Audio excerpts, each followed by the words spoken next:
Hi, hello, welcome back. So, when we left it, Brody had been saved by the others again, and he's now being nursed back to health, and the others continue their attempts to capture Evet. But Evet convinces his new allies, the Native American Indian tribe, to attack and hold two of the seven, and thus this diminishes their combined mental abilities to withhold against him. So Evet tortures the two deliberately, knowing that their kin will empathically, that's the word I was after. He knows that they empathically will feel the pain and suffering. He hopes that they will mount a rescue, and then he can use the tribesmen to kill them all and capture Brody, which is his prize, which is what he's always been after, is to get control over Brody and get rid of the children.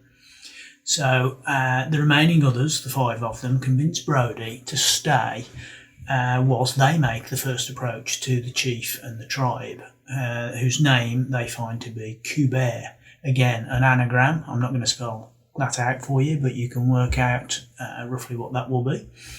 And they know full well that Brody's going to ignore them, and he'll probably try to contact Cu-bér himself personally.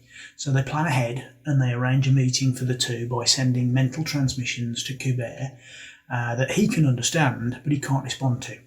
He stakes out the allotted area and they implant information in his mind, and Brody approaches thinking that he's ahead of all of them and he's going to see this guy before they get there. Now their plan works and the two men meet. Cu-bér uncannily reminds him of Cash. Straight away he thinks, like, this guy's just like Cash from home, so he has a lot of affinity with him and they could become very friendly quite quickly. So he's actually starting to slowly realise that many of the places and lots of the things that are happening around him are too unusually familiar. He learns that the chief is able to control Evet's ability to mentally influence the tribe by administering him drugs in his food and drink. Now, Evet's unaware of this, but has already converted a good majority of Cuba's men. So Brody and Cu-bér and the five remaining others try to release the captured two, but they get caught in the act, and a battle ensues. And mentally, there's a mass conflict between the five, the two that have been incarcerated and tortured, and Evet.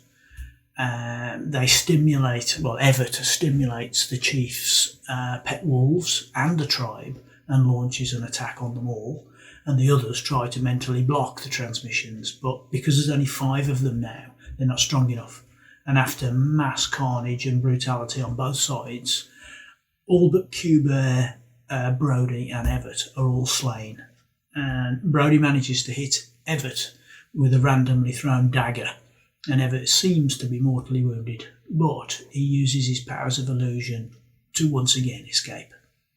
So I'm going to leave it there. It's all getting exciting and we're coming to a sort of culminating point in the story, and I'll speak to you about that next week. I haven't even put the book up in front of me today because I haven't got it. So go and find it on Amazon or www.edjpublishing.com, and I'll speak to you next week. I look forward to you giving me some feedback. Thanks very much. Bye.